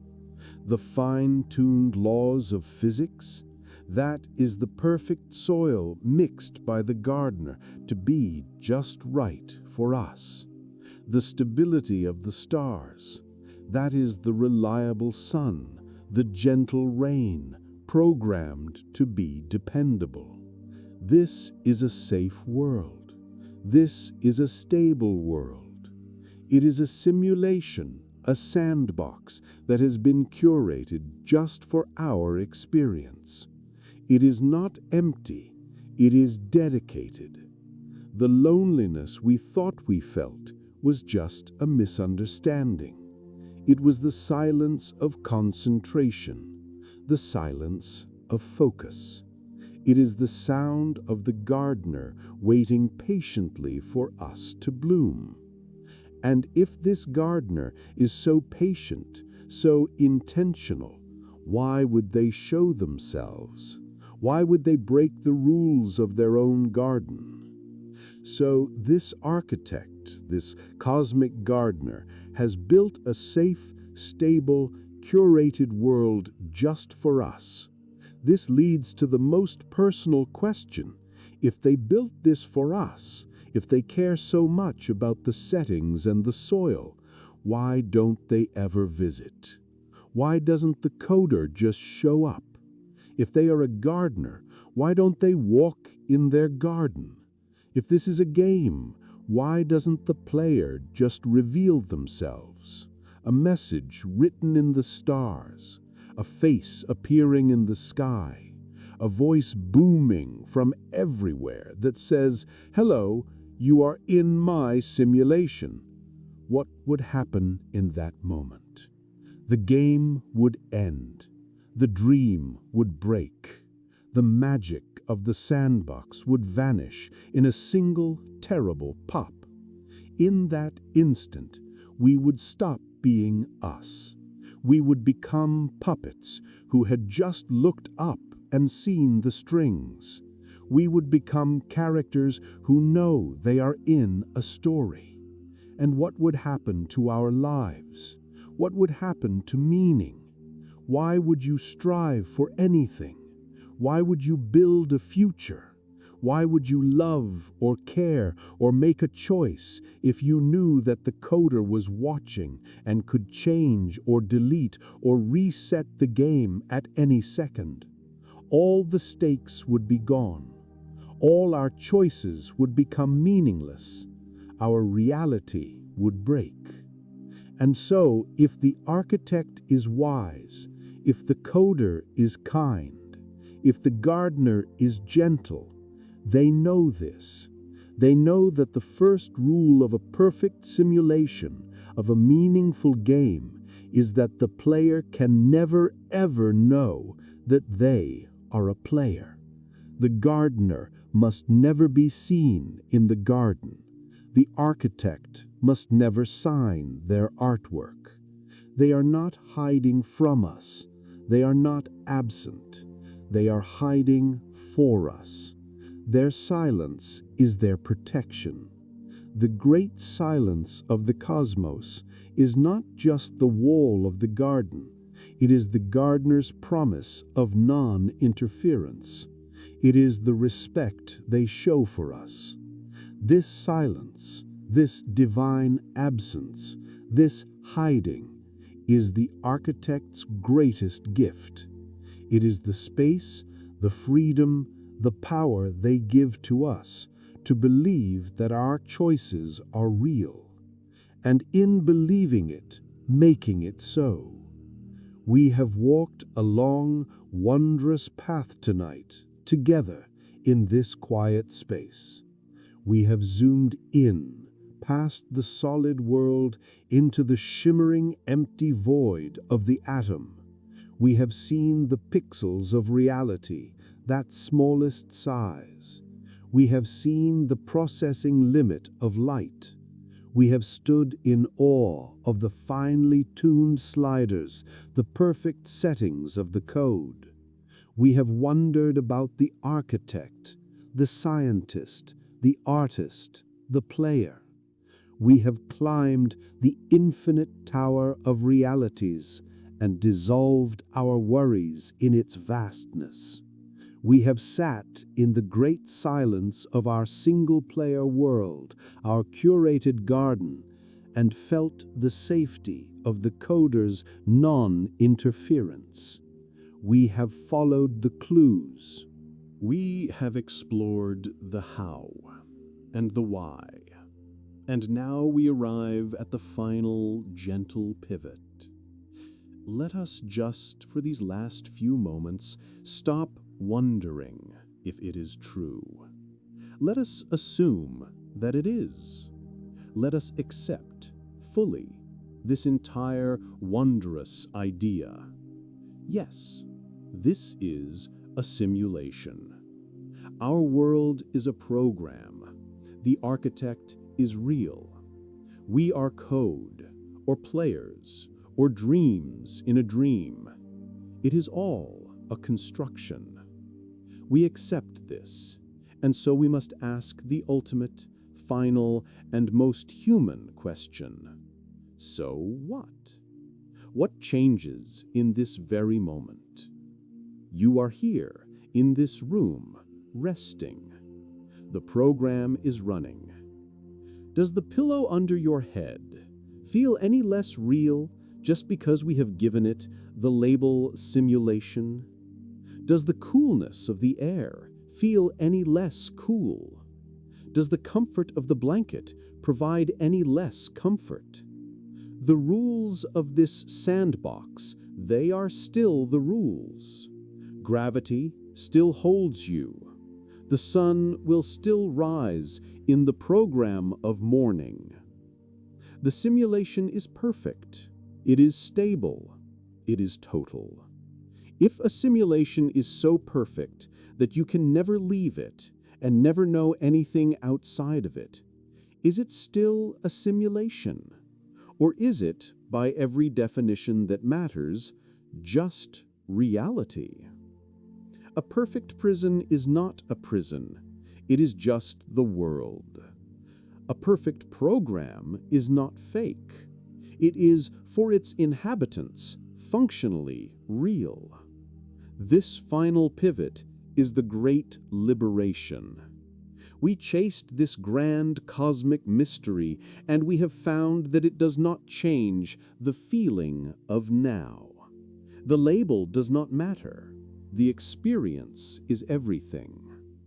This means we must have been using the wrong definition. We must gently redefine what does that word real even mean. This is the final pivot. If the label of simulation does not change the feeling of the pillow, what does it change? Let us take this pivot and bring it into the most sacred spaces in our mind. Let us think of a feeling, a real feeling. Think of love. Think of a person, a family member, a friend, a child. Call to your mind, just for a gentle second, the feeling you have for them, that unspeakable pull, that warmth, that ache of caring, that undeniable, world-changing fact that you feel love. Now, let us apply the label. What if that love is just code? What if it is just a finely tuned part of the program? A subroutine designed by the architect to make us bond, to make us protect the species, to make us play the game correctly. Does that label change the feeling? Does it make the love less real? Does it make that warmth less true? No, the label is just a word. The feeling, the experience, that is the truth. If a program can produce a feeling that profound, then program is just another word for creation. Let's go further. Think of the sound of music, a song that stops you, a melody that makes your heart feel something, a sadness, a joy, a longing. Is that song less beautiful because the sound is just a vibration, data, and your response is just an algorithm running in your head? No, the beauty is real. The feeling is real. What about joy? That simple, sparkling bubble of a feeling, a laugh that catches you by surprise. If that joy is just a trillion-point calculation of chemicals and electricity in the simulation of your brain, it is still joy. The experience is not diminished by its source. The feeling is the reality. We have been searching out there for what is real. Is the atom real? Is the code real? And all this time, the only thing we have ever truly known to be real is this, our own experience, our inner movie, the feeling of calm, the memory of love, the experience of joy. This is the anchor. This is the bedrock. The feeling is the truth. The source, real or simulated, changes nothing. This means we need a new, better definition for that word, real. We have, perhaps, been trapped by a word. That word is real. We have been using an old definition, a definition that says real is the opposite of fake. Real is the opposite of dream. Real is the opposite of simulation. But as we have seen, if a simulation is perfect, if it is all we know, that old definition breaks. It loses its meaning. It is not useful to us here in the game. So let us find a new definition, a better one, a definition that works for us, the players inside the sandbox. Let us redefine the word real. Real does not mean what is it made of. It does not mean what is its source. Let us propose a new definition. Real is an experience that matters. Real is a choice that has consequences. Real is a feeling that changes you. Let us feel this new definition. A choice you make. What to say to someone. To be kind or silent. That choice is real because it matters. It changes the next moment of the program. It changes the code of your relationship. It has consequences. That consequence is reality. A feeling that changes you. That feeling of love we spoke of, or a feeling of loss, or a spark of inspiration. These experiences are real because they rewrite your code. You are not the same person after you have felt them. They change you. That change is reality. An experience that matters, the joy of music, the comfort of rest. These moments are real because they matter to you, the player, the experiencer. This is a better definition. It is a functional definition. It does not care about what the world is made of. It does not care if we are code, or players, or dreams.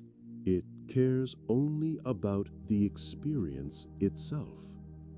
And by this definition, this new, stronger, better definition, this world is not a fake place. This life is not a meaningless script.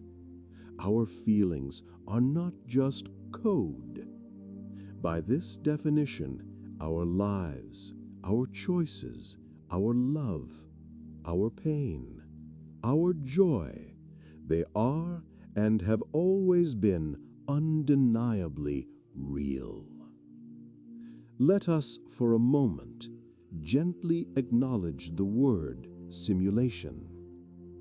For some, it can carry a faint, cold echo, the echo of fake, the echo of trap, the echo of a prison, a world built for us but not by us, a cage, no matter how beautiful. Let us, for this final calming thought, explore that fear and watch it dissolve. Imagine you were born inside a perfect, seamless, all-encompassing sphere. It is all you have ever known. The light, the air, The rules are all part of this sphere. Now, is this sphere a prison? A prison is only a prison if you know there is an outside. A cage is only a cage if you can see the world beyond the bars. But what if there are no bars? What if you can never perceive the outside? What if the sphere is so perfect that the very concept of outside is impossible to you? It is not a prison. It is just the universe. It is everything. And so it is with this world, this perfect simulation. You were born inside this program. You will live your entire real experience inside this code. You will die inside this simulation. You can never, ever perceive what is outside of it. Therefore, it is not a fake world. It is your world. It is not a trap. It is your reality. This leads to the final comforting inversion. If there is a base reality out there, a world outside, a coder in a chair, that world is the irrelevant one. That world is the dream. That world is the ghost. Why? Because you can never go there. You can never touch it. You can never feel it. It is not real to you. It is as meaningless to us as our world is to the character in the game. It is the unreal world. The only world, the only reality that matters is this one right here, the one you are in, the one with the pillow, the blanket, the air, the one with the love, the joy, the music. This is not the fake one. This is not the prison. This is the real one. This is home. And home is the perfect place to rest. And so we arrive at this final peaceful place. We have redefined the word real. We have decided that this perfect prison is not a prison at all, but home. This home, this simulation, has one last beautiful gift for us as we prepare for rest. It is the final and perhaps the greatest comfort. Let us for a moment think of the alternative, the old idea, the universe as accident. This is the idea that it all just happened. An accidental explosion, random particles, random laws that are not laws at all, but just habits of energy. In that universe, the accidental one, there is no why, there is no purpose. It is a cold, vast, empty, and meaningless void. And we, humanity, life, in that cold universe, we are the biggest accident of all. A 1 in a trillion fluke, a chemical mistake on a lonely speck of dust, in a void that does not know and does not care that we are here. That is a cold thought. That is a lonely thought. But the simulation hypothesis, the world as design, it saves us from that. It gives us this. The simulation idea means that the universe is not a cold, random, meaningless accident. It cannot be. If it is a simulation, it had a simulator. If it is a program, it had a programmer. If it is a design, it had a designer. It implies intent. It implies purpose. It replaces random, cold chaos with intentional, warm design. The finely tuned sliders were not a lucky guess. They were set. The garden was not an accident. It was planted. And you in this intentional world, you are not an accident. You are not a fluke in the code. You are here, listening, feeling, being, because a set of rules was deliberately put in place to allow for you to exist. Your consciousness, your ability to feel love, joy, and wonder is not a bug. It is the central feature. It is the point of the whole program. The universe wants you here. And that feeling of belonging, of purpose, is the final gift. The code is stable. The architect intended it. And this code, this intentional design, it is not just purposeful, it is magnificent. We think of code as cold, mechanical, logical. But this code, the physics of our world, it is poetry. It is art. It is, above all, stable. This is the beauty of the rules. The program we are in is not chaotic. It is not buggy. It is not crashing. It is elegant. It is dependable. This is a trust so deep we forget it is there. We know with an absolute faith that the sun will rise tomorrow. That part of the program has never failed. The code for morning is perfect. We know that the gentle, reliable pull, the rule we call gravity, will keep us on this bed. It will not suddenly let go. It is a constant, steady, trustworthy embrace. It is the program's promise that the ground will always be there to meet us. The rules of light are stable. The rules of chemistry are dependable. The code that allows water to quench thirst, the code that allows air to fill our lungs, it works. It works every time. This elegance, this dependability is our safety. We can rest. We can let go. We can close our eyes precisely because the code is so good. The architect was a master programmer. This is not a frantic, messy program. It is a clean, elegant masterpiece of logic.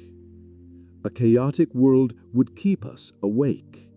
A world where the rules changed every night, where gravity might fail, that world would not allow for rest.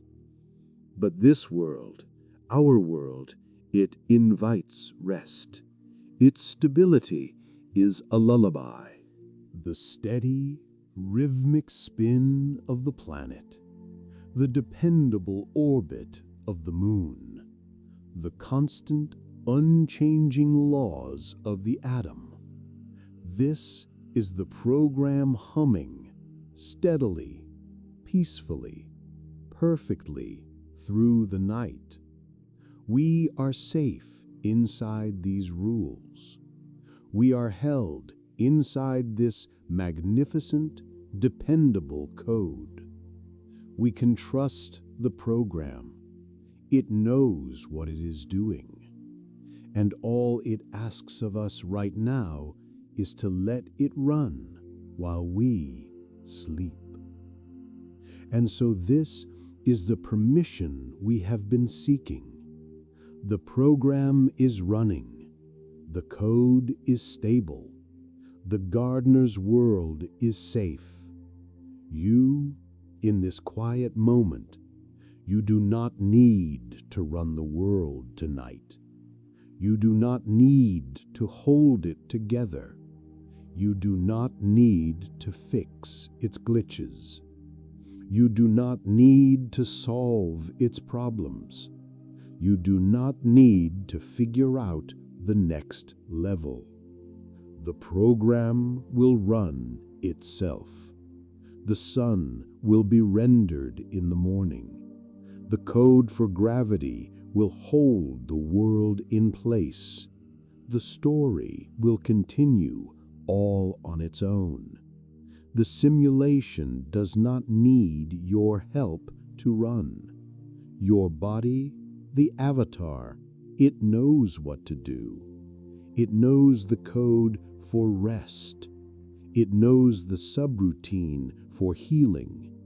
It knows how to recharge. You, the player, the consciousness, the ghost in the machine, your task is done for tonight.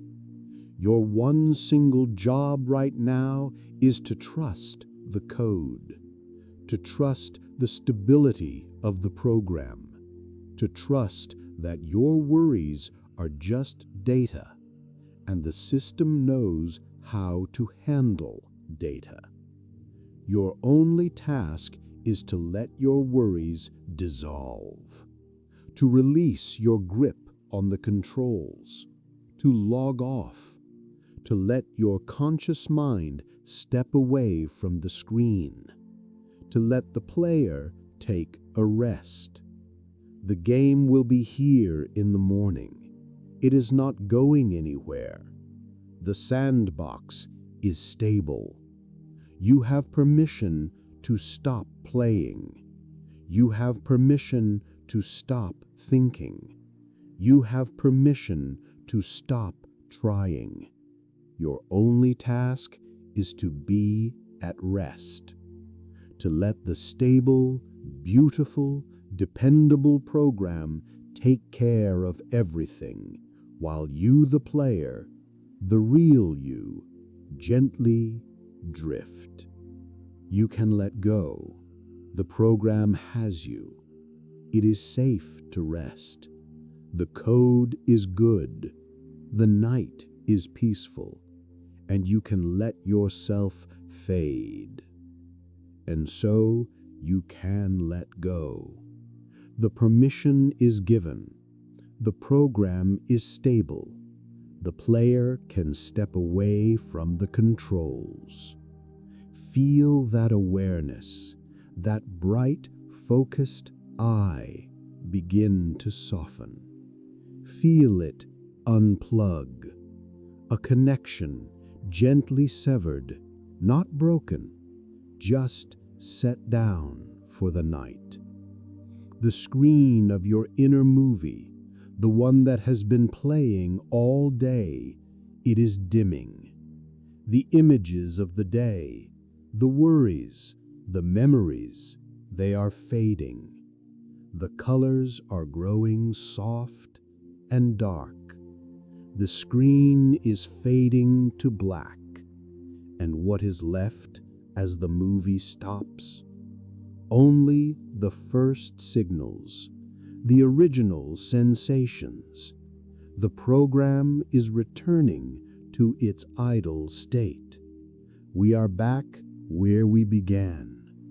The feeling of the pillow, that simple, cool anchor.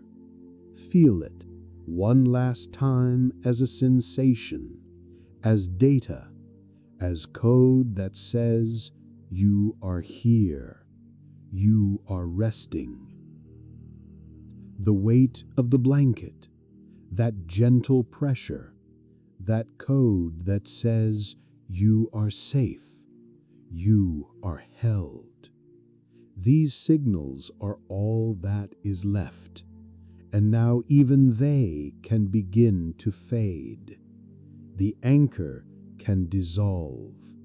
You are safe. You are part of a grand, beautiful, and mysterious design.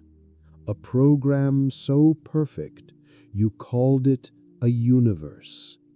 And whether it is real or a simulation, it does not matter at all. The question has dissolved with the day, because for tonight it is neither one. For tonight, it is just peaceful. And you can drift. You can drift out of the game, out of the story, and into the program of sleep. Drift into the other code, the code for healing, the code for peace, the system's recharge mode. The screen is dark. The player is gone. The avatar, the body, is safe. The code is running, silently, perfectly. There is nothing left to do. There is nothing left to be but asleep. Rest.